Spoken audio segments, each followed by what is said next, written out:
amici telespettatori, siamo nella rubrica dei video messaggi d'amore e vi voglio presentare questa sera un ragazzo che vuole fare un video messaggio d'amore per la sua ex ragazza. Ciao, tu sei? Antonio. Antonio, sei di Mazzara del Vallo? Sì. Allora, ascolta Antonio, come si chiama la tua ex ragazza? Carmelisa. Carmelisa.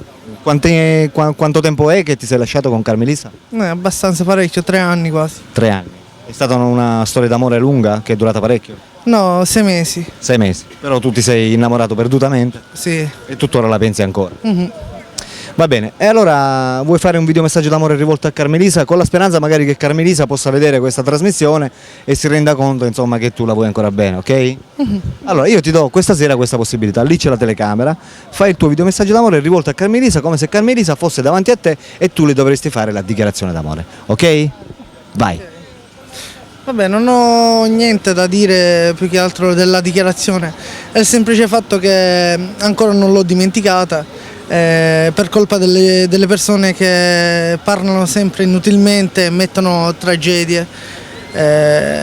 Hanno detto molte cose brutte su di me, anche se non sono vere, però l'unica cosa che gli vorrei dire è che non la dimenticherò mai e anche se un giorno mi dovrò fare una vita con un'altra persona, lei resterà sempre un pezzettino del mio cuore e ci rimarrà sempre.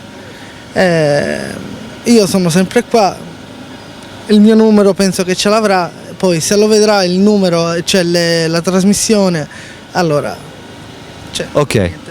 Bene amici, abbiamo sentito la dichiarazione d'amore che ha fatto, come ti chiami? Antonio. Antonio per Carmelisa. Se Carmelisa è in ascolto e sta vedendo questa trasmissione e soprattutto può mettersi in contatto con Antonio, e allora che lo faccia perché Antonio pensa ancora a lei.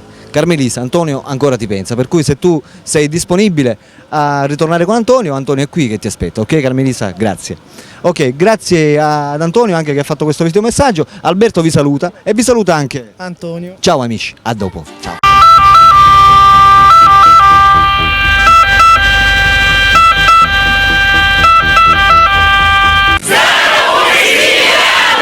Oh yeah.